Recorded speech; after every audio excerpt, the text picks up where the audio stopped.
June মাসের প্রথম থেকেই কর্কট রাশির জাতক ও জাতিকাগণের শুভ দিনক্ষণের মধ্যেই তারা পতিত হবে।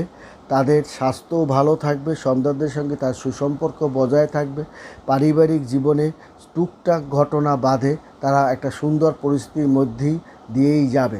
বর্তমান সময়টা কর্কট রাশির জাতক ও জাতিকাগণের সৌভাগ্যের সময় বলে ধরা হবে।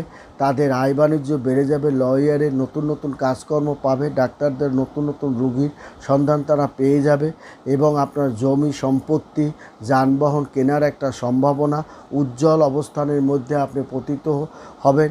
তাছাড়া আপনার আবেগ নিয়ন্ত্রণও থাকবেন, অহেতুক খরচ আপনি কমাতে পারবেন এবং সিদ্ধান্ত নেওয়ার আগে সতর্ক থাকতে হবে এবং সতর্ক থাকুন। শেষ পর্যন্ত স্বাস্থ্য কিছুটা প্রভাবিত বলে মনে হচ্ছে। এই সপ্তাহে আপনার কিন্তু কিছু কিছু জায়গায় উত্থান